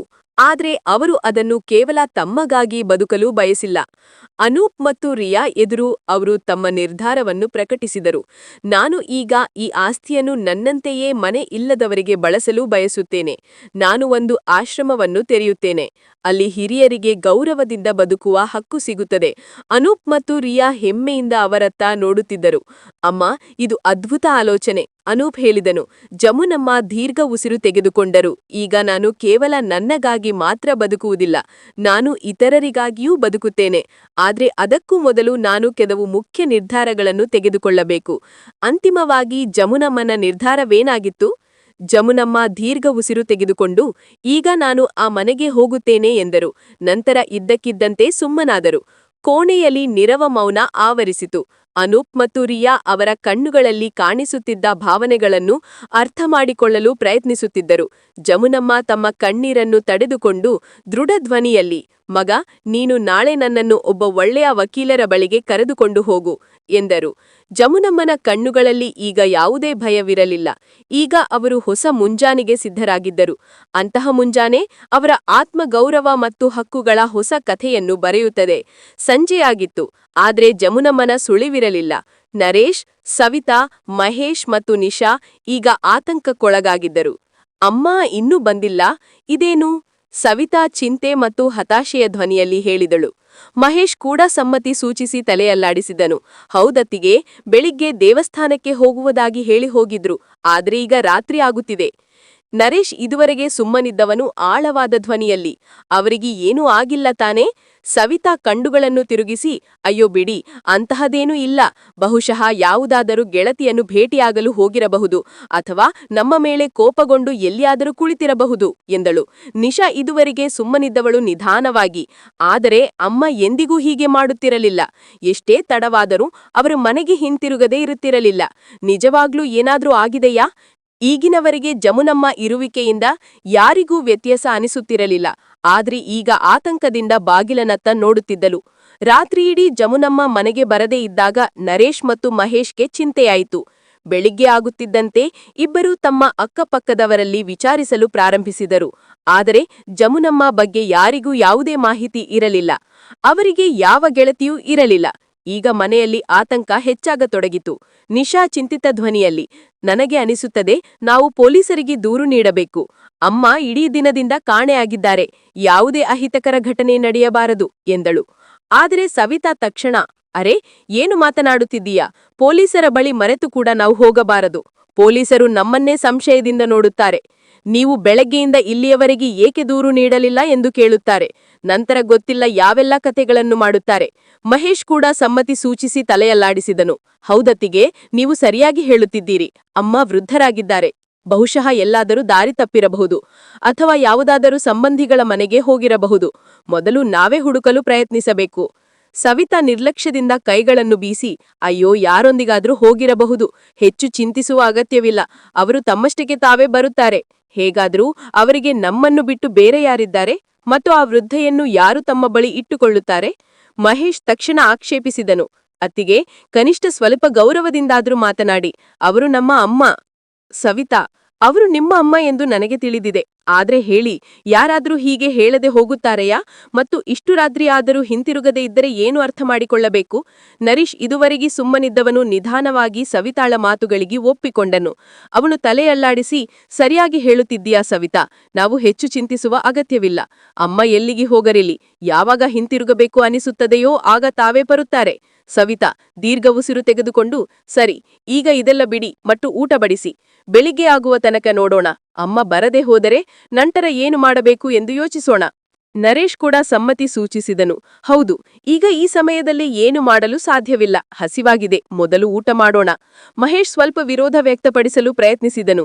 ಆದ್ರೆ ಅಣ್ಣ, ಅಮ್ಮ ಇಷ್ಟು ಹೊತ್ತು ಹೊರಗೆ ಇರುತ್ತಿರಲಿಲ್ಲ. ಸವಿತಾ ತಕ್ಷಣ ಮಾತನ್ನು ಕತ್ತರಿಸಿ, ಸಾಕು ಸಾಕು, ಈಗ ಹೆಚ್ಚು ಭಾವನಾತ್ಮಕವಾಗಬೇಡಿ. ಯಾವಾಗ ಹಿಂತಿರುಗುತ್ತಾರೋ ಆಗ ನೋಡೋಣ. ಈಗ ಈ ಅನವಶ್ಯಕ ಮಾತಿಗೆ ಸಮಯ ಹಾಳು ಮಾಡಬೇಡಿ. ಎಲ್ಲರೂ ಅಮ್ಮ ಹಿಂತಿರುಗಿ ಬರುವುದು ಈಗ ಅಗತ್ಯವಿಲ್ಲ ಎಂದು ಅಪ್ಪಿಕೊಂಡಂತೆ ಅನಿಸುತ್ತಿತ್ತು. ಜಮುನಮ್ಮ ಇಂದು ಆರಾಮಾಗಿ ನಿದ್ರಿಸುತ್ತಿದ್ದರು. ಇಷ್ಟು ದಿನಗಳ ನಂತರ ಅವರು ಹೊಟ್ಟೆ ತುಂಬಾ ಊಟ ಮಾಡಿದ್ದರು. ಅವರ ಮುಖದ ಮೇಲೆ ಒಂದು ಸಮಾಧಾನವಿತ್ತು. ಅದು ಬಹುಶಃ ಬಹಳ ಸಮಯದ ನಂತರ ಬಂದಿತ್ತು. ಬೆಳಿಗ್ಗೆ ಆದಾಗ ರಿಯಾ ಅವರ ಬಳಿ ಬಂದು ಪ್ರೀತಿಯಿಂದ, ಅಮ್ಮ, ಬೆಳಗಾಗಿದೆ, ನೀವು ಕೈಮುಖ ತೊಳೆದುಕೊಳ್ಳಿ, ನಾನು ನಿಮಗಾಗಿ ತಿಂಡಿ ತರ್ತೇನೆ ಎಂದಳು. ಜಮುನಮ್ಮ ನಿಧಾನನಾಗಿ ಎದ್ದು ರಿಯಾಳ ಕಡೆ ನೋಡಿ ಸಣ್ಣ ನಗು ನಕ್ಕರು. ಅವರಿಗೆ ತಮ್ಮನ್ನು ಯಾರೋ ತಮ್ಮವರಂತೆ ವಿಚಾರಿಸಿಕೊಳ್ತಿದ್ದಾರೆ, ತಮ್ಮ ಬಗ್ಗೆ ಕಾಳಜಿ ವಹಿಸ್ತಿದ್ದಾರೆ ಎಂದು ಅನಿಸಿತು. ಅವರು ಹಾಸಿಗೆಯಿಂದ ಎದ್ದು ವಾಶ್ರೂಮ್ಗೆ ಹೋಗಿ ಕೈಮುಖ ತೊಳೆದುಕೊಂಡರು. ಹೊರಗೆ ಬಂದಾಗ ಮೇಜಿನ ಮೇಲೆ ಬಿಸಿ ಬಿಸಿ ಪರೋಠೆ, ಮೊಸರು ಮತ್ತು ಚಹಾ ಇರುವುದನ್ನು ಕಂಡರು. ರಿಯಾ ಪ್ರೀತಿಯಿಂದ, ಅಮ್ಮ ಕುಳಿತುಕೊಳ್ಳಿ, ಇಂದು ನಾನು ಸ್ವತಃ ನನ್ನ ಕೈಗಳಿಂದ ನಿಮ್ಗೆ ತಿನ್ನಿಸ್ತೇನೆ ಎಂದಳು. ಜಮುನಮ್ಮನ ಕಣ್ಣುಗಳು ತುಂಬಿ ಬಂದವು. ಅವರು ನಡುಗುವ ಕೈಗಳಿಂದ ರಿಯಾಳ ಕೈ ಹಿಡಿದು, ಮಗಳೇ, ನೀನು ನನಗೆ ಎಷ್ಟು ಪ್ರೀತಿ ನೀಡುತ್ತಿದ್ದೀಯಾ? ಕನಿಷ್ಠ ನನ್ನ ಸೊಸೆಯರು ನನಗೆ ಸ್ವಲ್ಪ ಗೌರವ ನೀಡಿದ್ದರೆ ಬಹುಶಃ ಇಂದು ಈ ದಿನವನ್ನು ನೋಡ್ಬೇಕಾಗಿರುತ್ತಿರಲಿಲ್ಲ ಎಂದರು. ರಿಯಾ ಭಾಗಿ ಅವರ ಕಾಲುಗಳನ್ನು ಮುಟ್ಟಿ, ಅಮ್ಮ, ನಡೆದದ್ದನ್ನು ಮರೆತುಬಿಡಿ. ಈಗ ನೀವು ನಮ್ಮ ಜೀವನದ ಭಾಗ ಮತ್ತು ನಾವು ನಿಮ್ಗೆ ಯಾವಾಗಲೂ ಸಂತೋಷವನ್ನು ನೀಡುತ್ತೇವೆ ಎಂದಳು. ಜಮುನಮ್ಮ ಅವರ ತಲೆಯ ಮೇಲೆ ಕೈನೇವರಿಸಿದರು ಮತ್ತು ಮೊದಲ ಬಾರಿಗೆ ಮನಸಾರೆ ನಕ್ಕರು. ಆದರೆ ಅವರ ಮನಸ್ಸಿನಲ್ಲಿ ಒಂದು ದೃಢ ಸಂಕಲ್ಪವಿತ್ತು. ಈಗ ಅವರಿಗೆ ತಮ್ಮ ಹಕ್ಕಿಗಾಟಿ ನಿಲ್ಲಬೇಕಿತ್ತು. ಉಪಹಾರ ಮಾಡಿದ ನಂತರ ಜಮುನಮ್ಮ ರಿಯಾ ಮತ್ತು ಅನೂಪ್ರನ್ನು ನೋಡಿದರು ಮತ್ತು, ಮಗ, ಈಗ ನಾನು ನನ್ನ ಹಕ್ಕಿಗಾಗಿ ನಿಲ್ಲಬೇಕಾಗಿದೆ. ಇಂದು ನನ್ನನ್ನು ಒಬ್ಬ ಒಳ್ಳೆಯ ವಕೀಲರ ಬಳಿಗೆ ಕರೆದುಕೊಂಡು ಹೋಗು ಎಂದರು. ಅನೂಪ್ ನಗುತ್ತಾ, ಅಮ್ಮ, ನಾನು ಈಗಾಗಲೇ ಒಬ್ಬ ವಕೀಲರೊಂದಿಗೆ ಮಾತನಾಡಿದ್ದೇನೆ. ಅವರು ಬಹಳ ಒಳ್ಳೆಯವರು ಮತ್ತು ಅನುಭವಿಗಳು. ನಾವೀಗ ಅವರ ಬಳಿ ಹೋಗೋಣ ಎಂದನು. ಜಮುನಮ್ಮ ತಲೆ ಆಡಿಸಿದರು ಮತ್ತು ತಮ್ಮ ದುಪ್ಪಟ್ಟವನ್ನು ಸರಿಪಡಿಸಿದರು. ಅವರ ಮುಖದ ಮೇಲೆ ಈಗ ಮೊದಲಿನ ಅಸಹಾಯಕತೆ ಇರಲಿಲ್ಲ, ಬದಲಿಗ ಆತ್ಮವಿಶ್ವಾಸ ಹೊಳೆಯುತ್ತಿತ್ತು. ಅನೂಪ್ ಕಾರನ್ನು ತೆಗೆದುಕೊಂಡು ವಕೀಲರ ಕಚೇರಿಯತ್ತ ಹೊರಟರು. ವಕೀಲರು ಜಮುನಮ್ಮನ ಮಾತನ್ನು ಎಚ್ಚರಿಕೆಯಿಂದ ಕೇಳಿದರು ಮತ್ತು ಗಂಭೀರ ಧ್ವನಿಯಲ್ಲಿ, ಅಮ್ಮ, ನೀವೀ ಬಗ್ಗೆ ಚೆನ್ನಾಗಿ ಯೋಚಿಸಿದ್ದೀರಾ ಎಂದರು. ಜಮುನಮ್ಮನ ಕಣ್ಣುಗಳಲ್ಲಿ ಈಗ ಯಾವುದೇ ಹಿಂಜರಿಕೆ ಇರಲಿಲ್ಲ. ಅವರು ದೃಢ ಸ್ವರದಲ್ಲಿ, ಹೌದು ವಕೀಲರೇ, ನಾನು ಕೇವಲ ಆಸ್ತಿಯಿಂದ ವಂಚಿತರಾಗುವ ದಾಖಲೆಗಳನ್ನು ಮಾತ್ರ ಮಾಡಿಸಲು ಬಯಸುವುದಿಲ್ಲ. ಬದಲಿಗೆ ನಾನು ಪತ್ರಿಕೆಯಲ್ಲಿ ಒಂದು ಜಾಹೀರಾತನ್ನು ಸಹ ನೀಡಲು ಬಯಸುತ್ತೇನೆ. ನಾನು ಜಗತ್ತಿಗೆ ತಿಳಿಸಲು ಬಯಸುತ್ತೇನೆ, ನನ್ನ ಮಕ್ಕಳಿಗೂ ನನ್ನ ಆಸ್ತಿಗೂ ಈಗ ಯಾವುದೇ ಸಂಬಂಧವಿಲ್ಲ ಎಂದು. ನಾನು ಅವರನ್ನು ನನ್ನ ಆಸ್ತಿಯಿಂದ ವಂಚಿತರಾಗಿಸುತ್ತಿದ್ದೇನೆ ಮತ್ತು ಇಂದಿನ ನಂತರ ಅವರಿಗೂ ನನಗೂ ಯಾವುದೇ ಸಂಬಂಧವಿರುವುದಿಲ್ಲ. ಅವರ ಮಾತುಗಳನ್ನು ಕೇಳಿ ಸ್ತಬ್ಧನಾದನು ಅನೂಪ್. ಅವನು ತಕ್ಷಣ, ಅಮ್ಮ, ನೀವಿಷ್ಟು ದೊಡ್ಡ ಹೆಜ್ಜೆ ಇಡುತ್ತೀರಾ? ನೀವು ನಿಜವಾಗಲೂ ಹೀಗೆ ಮಾಡಲು ಬಯಸುತ್ತೀರಾ ಎಂದನು. ಜಮುನಮ್ಮನ ಕಣ್ಣುಗಳಲ್ಲಿ ನೀರಿತ್ತು. ಆದರೆ ಅದು ದೌರ್ಬಲ್ಯದ ಕಣ್ಣೀರಲ್ಲ, ಬದಲಿಗೆ ಧೈರ್ಯದ ಕಣ್ಣೀರಾಗಿತ್ತು. ಅವರು, ಹೌದು ಮಗ, ಯಾವ ತಾಯಿಗೆ ತನ್ನದೇ ಮನೆಯಲ್ಲಿ 2 ತುಟ್ಟು ರೊಟ್ಟಿ ಸಿಗುವುದಿಲ್ಲವೋ ಮತ್ತು ಅವಳದೇ ಮಕ್ಕಳು ಅವಳನ್ನು ತಿರಸ್ಕರಿಸುತ್ತಾರೋ ಎಂದಾದರೆ ಅವಳು ಈಗ ಯಾವುದೇ ಮೋಹಮಾಯೆಯಲ್ಲಿ ಬೀಳಬಾರದು. ನಾನು ಈಗ ಹೊಸ ಜೀವನವನ್ನು ಪ್ರಾರಂಭಿಸಲು ಬಯಸುತ್ತೇನೆ, ಎಲ್ಲಿ ಗೌರವ ಮತ್ತು ಪ್ರೀತಿ ಇರಬೇಕು, ದುರಾಸೆ ಮತ್ತು ಅವಮಾನವಲ್ಲ. ವಕೀಲರು ತಲೆಬಾಗಿ, ಸರಿಯಮ್ಮ, ನಾನು ಈಗ ಕಾನೂನು ದಾಖಲೆಗಳನ್ನು ತಯಾರಿಸುತ್ತೇನೆ ಮತ್ತು ಪತ್ರಿಕೆಯಲ್ಲಿ ಜಾಹೀರಾತು ನೀಡುವ ಪ್ರಕ್ರಿಯೆಯನ್ನು ಸಹ ಪ್ರಾರಂಭಿಸುತ್ತೇನೆ ಎಂದರು. ಅನೂಪ್ ಅಮ್ಮನ ಕೈಯನ್ನು ಹಿಡಿದು, ಅಮ್ಮ, ಇಂದು ನೀವು ನಿಜವಾಗಿಯೂ ಸಾಬೀತುಪಡಿಸಿದ್ದೀರಿ. ಒಬ್ಬ ತಾಯಿ ಪ್ರೀತಿಯಿಂದ ಯಾರಿಗಾದರೂ ಜನ್ಮ ನೀಡಲು ಸಾಧ್ಯವಿರುವಾಗ ಅಗತ್ಯ ಬಿದ್ದಾಗ ತನ್ನನ್ನು ತಾನೇ ಅದರಿಂದ ಬೇರ್ಪಡಿಸಿಕೊಳ್ಳಲೂ ಸಾಧ್ಯ. ಜಮುನಮ್ಮ ದೀರ್ಘ ಉಸಿರು ತೆಗೆದುಕೊಂಡು, ಈಗ ನಾನು ನನ್ನ ಗಂಡ ಕಲಿಸಿದ ಮಾರ್ಗದಲ್ಲಿಯೇ ನಡೆಯುತ್ತೇನೆ. ಎಲ್ಲ ಆಸೆಗಳು ಮುರಿದು ಬಿದ್ದಾಗಲೂ ಅವರೇ ನನಗೆ ಹೊಸ ಜೀವನದ ದಾರಿಯನ್ನು ತೋರಿಸಿದ್ದರು. ಅವರು ಯಾವಾಗಲೂ ನನಗೆ ಹೇಳುತ್ತಿದ್ದರು, ಆತ್ಮಗೌರವಕ್ಕಿಂತ ದೊಡ್ಡದು ಏನೂವಿಲ್ಲ. ಅನೂಪ್ ಹೇಳಿದನು, ಮತ್ತು ಈಗ ನೀವು ಒಬ್ಬಂಟಿಯಲ್ಲ ಅಮ್ಮ, ನಾನು ಮತ್ತು ರಿಯಾ ಯಾವಾಗಲೂ ನಿಮ್ಮೊಂದಿಗೆ ಇದ್ದೇವೆ ಎಂದನು. ಅವರು ನಿಧಾನವಾಗಿ, ಹೌದು ಮಗು, ಈಗ ಸ್ವಾಭಿಮಾನದೊಂದಿಗೆ ಯಾವುದೇ ಭಯವಿಲ್ಲದೆ ನಾನು ನನಗಾಗಿ ಬದುಕುತ್ತೇನೆ. ಈಗ ಅವರು ತಮ್ಮ ಹೊಸ ಪ್ರಯಾಣಕ್ಕೆ ಸಿದ್ಧರಾಗಿದ್ದರು. ಗೌರವ, ಆತ್ಮನಿರ್ಭರತೆ ಮತ್ತು ತಮ್ಮ ಅಸ್ತಿತ್ವದ ಗುರುತಿನೊಂದಿಗೆ ತಮ್ಮ ಜೀವನ ಪ್ರಯಾಣ ಮುಂದುವರಿಸಿದರು. ವಕೀಲರು ಎಲ್ಲಾ ಕಾಗದಪತ್ರಗಳನ್ನು ಸಿದ್ಧಪಡಿಸಿದರು ಮತ್ತು ಜಮುನಮ್ಮ, ಈಗ ನೀವು ಕೇವಲ ಈ ದಾಖಲೆಗಳಿಗೆ ಸಹಿ ಮಾಡಬೇಕು ಮತ್ತು ಇವು ಕಾನೂನುಬದ್ಧವಾಗಿ ಮಾನ್ಯವಾಗುತ್ತವೆ. ಇದರ ನಂತರ ನಿಮ್ಮ ಮಕ್ಕಳಿಗೂ ನಿಮ್ಮ ಆಸ್ತಿಯ ಮೇಲೆ ಯಾವುದೇ ಹಕ್ಕಿರುವುದಿಲ್ಲ. ಜಮುನಮ್ಮ ಆ ಕಾಗದ ಪತ್ರಗಳ ಮೇಲೆ ಒಂದು ನೋಟ ಹರಿಸಿದರು. ವರ್ಷಗಳ ನೋವು, ಅವಮಾನ ಮತ್ತು ಏಕಾಂತದ ನೋವು ಅವರ ಕಣ್ಣುಗಳಲ್ಲಿ ಕಾಣುತ್ತಿತ್ತು. ಆದರೆ ಈ ಬಾರಿ ಅವರ ಕೈಗಳು ನಡುಗಲಿಲ್ಲ. ಅವರು ಯಾವುದೇ ಹಿಂಜರಿಕೆ ಇಲ್ಲದೆ ದಾಖಲೆಗಳಿಗೆ ಸಹಿ ಹಾಕಿದರು. ಅನೂಪ್ ಮತ್ತು ರಿಯಾ ಗೌರವದಿಂದ ನೋಡುತ್ತಿದ್ದರು. ವಕೀಲರು ಕಾಗದ ಪತ್ರಗಳನ್ನು ಜೋಪಾನವಾಗಿ ಇಟ್ಟುಕೊಂಡು, ಈಗ ನೀವು ನಿಶ್ಚಿಂತರಾಗಿರಿ. ನಾಳೆ ಬೆಳಗ್ಗೆ ಆಗುವಷ್ಟರಲ್ಲಿ ಈ ಸುದ್ದಿ ಪತ್ರಿಕೆಯಲ್ಲಿ ಪ್ರಕಟವಾಗುತ್ತದೆ ಮತ್ತು ಕಾನೂನುಬದ್ಧವಾಗಿ ನಿಮ್ಮ ಮಕ್ಕಳಿಗೆ ನಿಮ್ಮೊಂದಿಗೆ ಯಾವುದೇ ಸಂಬಂಧವಿರುವುದಿಲ್ಲ. ವಕೀಲರ ಕಚೇರಿಯಿಂದ ಹೊರಬರುತ್ತಾ ಅನೂಪ್ ಅಮ್ಮನಿಗೆ, ಈಗ ನೀವು ಏನು ಮಾಡಲು ಬಯಸುತ್ತೀರಿ ಅಮ್ಮ ಎಂದನು. ನಾನು ಮೊದಲು ನಾಳೆ ನನ್ನ ಮನೆಗೆ ಹೋಗಬೇಕು ಮತ್ತು ಮೊದಲ ನಿರ್ಧಾರವೆಂದರೆ ತಮ್ಮ ಮಕ್ಕಳಿಗೆ ಅವರ ಮಿತಿಗಳನ್ನು ತೋರಿಸುವುದು. ಬೆಳಗಿನ ಸಣ್ಣ ಬಿಸಿಲಿನಲ್ಲಿ ಜಮುನಮ್ಮ ತಮ್ಮ ಕೈಯಲ್ಲಿ ಒಂದು ಪತ್ರಿಕೆಯನ್ನು ಹಿಡಿದಿದ್ರು. ಅವರ ಕಣ್ಣುಗಳಲ್ಲಿ ಇಂದು ದುಃಖವಿರಲಿಲ್ಲ ಮತ್ತು ಯಾವುದೇ ವಾತ್ಸಲ್ಯವೂ ಇರಲಿಲ್ಲ. ಕೇವಲ ಒಂದು ಕಠಿಣ ನಿರ್ಧಾರ ಇತ್ತು. ಅವರು ಅನೂಪ್ನೊಂದಿಗೆ ತಮ್ಮ ಅದೇ ಬಂಗಲೆಯ ಮುಂದೆ ನಿಂತಿದ್ರು. ಅವರು ದೀರ್ಘ ಉಸಿರು ತೆಗೆದುಕೊಂಡು ನಂತರ ಬಾಗಿಲನ್ನು ಜೋರಾಗಿ ತಟ್ಟಿದರು. ಬಾಗಿಲು ತೆರೆದಾಗ ಎದುರಿಗೆ ಸವಿತಾ ಮತ್ತು ನಿಶಾ ನಿಂತಿದ್ರು. ಅವರು ಜಮುನಮ್ಮನನ್ನು ನೋಡಿದ ತಕ್ಷಣ ಸವಿತಾ ವ್ಯಂಗ್ಯವಾಗಿ, ಅರೆ, ನೀವು ಬಂದ್ರಾ? ಎಲ್ಲಿ ಹೋಗಿದ್ರಿ 2 ದಿನಗಳವರೆಗೆ ಎಂದಳು. ಹಿಂದೆ ಅವರ ಮಕ್ಕಳು ಕೂಡ ಬಂದಿದ್ರು. ಅವರು ಕೂಡ ಆಶ್ಚರ್ಯಚಕಿತರಾಗಿದ್ರು. ನರೇಶ್, ಅಮ್ಮ, ನಿಮಗೆ ನಾಚಿಕೆ ಆಗಬೇಕು. ಹೀಗೆ ಯಾರ ಮನೆಯಲ್ಲಿ ಬೇಕಾದ್ರೂ ಇರುತ್ತೀರಾ? ಜಮುನಮ್ಮನ ಮುಖದ ಮೇಲೆ ಸಣ್ಣ ನಗು ಬಂತು. ಆದರೆ ಆ ನಗು ತಣ್ಣಗಿತ್ತು, ಒಂದು ಬಿರುಗಾಳಿಯ ಹಿಂದಿನ ಶಾಂತಿಯಂತೆ. ಅವರು ನಿಧಾನವಾಗಿ ಪತ್ರಿಕೆಯನ್ನು ಅವರ ಕಡೆಗೆ ಚಾಚಿದರು. ಜಮುನಮ್ಮ ಗಟ್ಟಿಯಾದ ಧ್ವನಿಯಲ್ಲಿ, ಇದನ್ನು ಜೋರಾಗಿ ಓದಿ ಎಂದರು. ಮಗನು ಪತ್ರಿಕೆಯನ್ನು ತೆಗೆದುಕೊಂಡನು ಮತ್ತು ಅವನು ಓದಲು ಪ್ರಾರಂಭಿಸುತ್ತಿದ್ದಂತೆ ಅವನ ಮುಖದ ಬಣ್ಣ ಹಾರಿಹೋಯಿತು. ನಾನು ಜಮುನಾದೇವಿ ನನ್ನ 2 ಮಕ್ಕಳ ಮತ್ತು ಸೊಸೆಯರೊಂದಿಗೆ ಎಲ್ಲ ಸಂಬಂಧಗಳನ್ನು ಕಳೆದುಕೊಳ್ಳುತ್ತಿದ್ದೇನೆ. ಅವರು ಇನ್ನು ನನ್ನ ಮಕ್ಕಳು ಎಂದು ಕರೆಸಿಕೊಳ್ಳಲು ಯೋಗ್ಯರಲ್ಲ. ನನ್ನ ಎಲ್ಲ ಆಸ್ತಿ ಮತ್ತು ಮನೆ ನನ್ನ ಹೆಸರಿನಲ್ಲಿದೆ ಮತ್ತು ನಾನು ಕಾನೂನುಬದ್ಧವಾಗಿ ನಿರ್ಧರಿಸಿದ್ದೇನೆ, ನನ್ನ ಸಾವಿನ ನಂತರವೂ ಅವರಿಗೆ ಇದರ ಮೇಲೆ ಯಾವುದೇ ಹಕ್ಕಿರುವುದಿಲ್ಲ. ನನ್ನನ್ನು ತಮ್ಮ ಮನೆಯಲ್ಲಿ ಇಟ್ಟುಕೊಳ್ಳಲು ಸಾಧ್ಯವಾಗದವರು ನನ್ನ ಹಣಕ್ಕೂ ಅರ್ಹರಾಗಿರಲು ಸಾಧ್ಯವಿಲ್ಲ. ಇದನ್ನು ನೋಡಿ ಮಕ್ಕಳು ಮತ್ತು ಸೊಸೆಯರ ಆತ್ಮ ನಡುಗಿತು. ಮನೆಯಲ್ಲಿ ನಿರವ ಮೌನ ಆವರಿಸಿತು. ನರೇಶ್ ನಡುಗುವ ಧ್ವನಿಯಲ್ಲಿ, ಅಮ್ಮ, ಇದೇನು? ಜಮುನಮ್ಮ ಪತ್ರಿಕೆಯನ್ನು ಕಿತ್ತುಕೊಂಡು ಮತ್ತೆ ಮಡಚಿ ತಮ್ಮ ದೊಡ್ಡ ಮಗನ ಕಣ್ಣುಗಳನ್ನು ನೇರವಾಗಿ ನೋಡಿದರು. ನಂತರ ಕೋಪದಿಂದ, ಈಗ ನನ್ನನ್ನು ಅಮ್ಮ ಎಂದು ಕರೆಯಬೇಡ. ನಾನು ಅಳುತ್ತಿರುವಾಗ, ನರಳುತ್ತಿರುವಾಗ ನೀವು ನನ್ನೊಂದಿಗೆ ನಿಂತಿಲ್ಲ. ಈ ಸೊಸೆಯರು ನನ್ನನ್ನು ಅವಮಾನಿಸುತ್ತಿರುವಾಗ ನೀವು ಕಣ್ಣು ಮುಚ್ಚಿಕೊಂಡಿದ್ರಿ. ಈಗ ನಾನು ನಿಮ್ಮನ್ನು ಈ ಮನೆಯಿಂದ ಹೊರಹಾಕುತ್ತಿದ್ದೇನೆ. ಮಕ್ಕಳು ಮತ್ತು ಸೊಸೆಯರು ಗಾಬರಿಯಾದರು. ನರೇಶ್ ಮತ್ತು ಮಹೇಶ್ ಗೋಗರೆಯುತ್ತಾ, ಅಮ್ಮ, ನಮ್ಮನ್ನು ಕ್ಷಮಿಸಿ, ಹೀಗೆ ಮಾಡಬೇಡಿ ಎಂದರು. ಸವಿತಾ ಕೋಪದಿಂದ ಅರಚುತ್ತಾ, ಹೇ, ಯಾರೂ ಹೊರಹಾಕಲು ಸಾಧ್ಯವಿಲ್ಲ. ಈ ಮನೆ ನಮ್ಮದು ಕೂಡ. ಜಮುನಮ್ಮ ಜೋರಾಗಿ ನಕ್ಕರು. ಈಗ ಅವರಲ್ಲಿ ಯಾವುದೇ ಪ್ರೀತಿ ಇರಲಿಲ್ಲ. ಅವರು ತಮ್ಮ ಬ್ಯಾಗಿನಿಂದ ಕಾಗದವನ್ನು ತೆಗೆದು ಸವಿತಾಳ ಕಡೆಗೆ ಎಸೆದರು. ಜಮುನಮ್ಮ ಗಟ್ಟಿಯಾದ ಧ್ವನಿಯಲ್ಲಿ, ಇದನ್ನು ಓದಿ ಎಂದರು. ಮಗನು ಕಾಗದವನ್ನು ತೆಗೆದುಕೊಂಡನು ಮತ್ತು ಅದನ್ನು ಓದಿದ ತಕ್ಷಣ ಅವರ ಮುಖದಿಂದ ಬೆವರು ಹರಿಯಲು ಆರಂಭಿಸಿತು. ಮಹೇಶ್ ತಡವರುತ್ತಾ ತನ್ನ ಅಮ್ಮನಿಗೆ, ಅಮ್ಮ, ನಮ್ಮನ್ನು ಕ್ಷಮಿಸಿ. ಆದರೆ ಈಗ ಯಾರೂ ಕೇಳುವವರಿರಲಿಲ್ಲ. ಜಮುನಮ್ಮ ಕೋಪದಿಂದ, ನೀವು ಪ್ರತಿದಿನವನನ್ನು ಅವಮಾನಿಸುತ್ತಿದ್ದಿರಲ್ವೇ?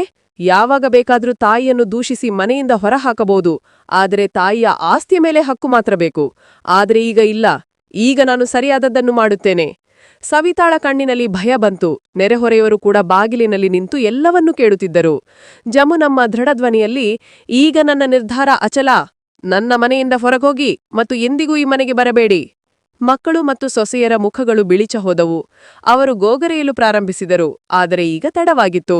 ಜಮುನಮ್ಮ ಬಾಗಿಲು ತೆರೆದು, ಇಲ್ಲಿಂದ ಹೊರಗೋಗಿ, ಇಲ್ಲದಿದ್ದರೆ ಈಗಲೇ ಪೊಲೀಸರಿಗೆ ಕರೆ ಮಾಡುತ್ತೇನೆ. ಈಗ ಈ ಮನೆ ನನ್ನದು, ಕೇವಲ ನನ್ನದು. 2 ಮಕ್ಕಳು ಮತ್ತು ಸೊಸೆಯಲು ತಮ್ಮ ಸಾಮಾನುಗಳನ್ನು ತೆಗೆದುಕೊಂಡು ಮನೆಯಿಂದ ಹೊರಗೋಗಲು ಸಿದ್ಧರಾದರು. ಜಮುನಮ್ಮ ಈಗ ಇಡೀ ಮನೆಯಲ್ಲಿ ಒಬ್ಬಂಟಿಯಾಗಿದ್ದರು. ಬೇಗನೆ ಅವರು ತಮ್ಮ ಮನೆಯಲ್ಲಿಯೇ ಒಂದು ಆಶ್ರಮವನ್ನು ತೆರೆದರು.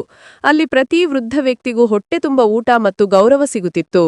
ಆಶ್ರಮವನ್ನು ನಡೆಸಲು ಅನೂಪ್ ಮತ್ತು ರಿಯಾ ಅವರಿಗೆ ಸಂಪೂರ್ಣವಾಗಿ ಸಹಾಯ ಮಾಡಿದರು. ಈಗ ಅವರು ಸಮಾಧಾನದಿಂದ ಜೀವನ ನಡೆಸಲು ಪ್ರಾರಂಭಿಸಿದರು. ಅವರ ಮಕ್ಕಳು ಮತ್ತು ಸೊಸೆಯರಿಗೆ ಅವರ ಕೆಟ್ಟ ಕರ್ಮಗಳ ಫಲ ಸಿಕ್ಕಿತು ಮತ್ತು ಈಗ ಅವರು ಬೀದಿ ಬೀದಿ ಅಲಿದಾಡುತ್ತಿದ್ದರು. ಸ್ನೇಹಿತರೆ, ಸಂಸ್ಕಾರ ಮತ್ತು ಗೌರವಕ್ಕಿಂತ ದೊಡ್ಡ ಸಂಪತ್ತು ಇನ್ನೊಂದಿಲ್ಲ. ತಾಯಿ ಕೇವಲ ಜನ್ಮ ನೀಡುವುದಿಲ್ಲ, ಬದಲಿಗೆ ಮಗುವಿಗೆ ತನ್ನ ಪ್ರೀತಿ ಮತ್ತು ತ್ಯಾಗದಿಂದ ಹಾಲುಣಿಸುತ್ತಾಳೆ. ಆದರೆ ಅದೇ ಮಗು ತಾಯಿಯನ್ನು ಭಾರವೆಂದು ಭಾವಿಸಲು ಪ್ರಾರಂಭಿಸಿದಾಗ, ತಿರಸ್ಕರಿಸಲು ಪ್ರಾರಂಭಿಸಿದಾಗ, ಸಮಯ ಎಂದಿಗೂ ಒಂದೇ ರೀತಿ ಇರುವುದಿಲ್ಲ ಎಂಬುದನ್ನು ಮರೆಯಬಾರದು. ತಮ್ಮ ಹೆತ್ತವರನ್ನು ಗೌರವಿಸದವರ ಅಂತ್ಯವೂ ಸುಖಕರವಾಗಿರುವುದಿಲ್ಲ. ತಾಯಿಯ ಹೃದಯ ಬಹಳ ದೊಡ್ಡದು, ಆದರೆ ಅವರು ಸ್ವಾಭಿಮಾನಕ್ಕಾಗಿ ನಿಂತಾಗ ಅವರು ಯಾವುದೇ ಚಂಡಮಾರುತಕ್ಕಿಂತ ಕಡಿಮೆಯಾಗಿರುವುದಿಲ್ಲ. ಆದ್ದರಿಂದ ಹೆತ್ತವರನ್ನು ಗೌರವಿಸಿ, ಅವರನ್ನು ಆದರಿಸಿ, ಏಕೆಂದರೆ ಅವರ ಆಶೀರ್ವಾದ ಜೀವನದ ಅತ್ಯಮೂಲ್ಯ ಆಶೀರ್ವಾದ. ಈ ಕತೆ ನಿಮಗೆ ಹೇಗೆನಿಸಿತು? ಇಷ್ಟವಾದರೆ ವಿಡಿಯೋವನ್ನು ಲೈಕ್ ಮಾಡಿ ಮತ್ತು ಚಾನೆಲ್ ಅನ್ನು ಖಂಡಿತವಾಗಿ ಸಬ್ಸ್ಕ್ರೈಬ್ ಮಾಡಿ. ಇಂತಹ ಇನ್ನೊಂದು ಆಸಕ್ತಿದಾಯಕ ಕಥೆಯೊಂದಿಗೆ ಭೇಟಿಯಾಗೋಣ. ಅಲ್ಲಿಯವರೆಗೆ ನಿಮ್ಮ ಮತ್ತು ನಿಮ್ಮ ಪ್ರೀತಿಪಾತ್ರರ ಬಗ್ಗೆ ಕಾಳಜಿ ವಹಿಸಿ. ಧನ್ಯವಾದಗಳು.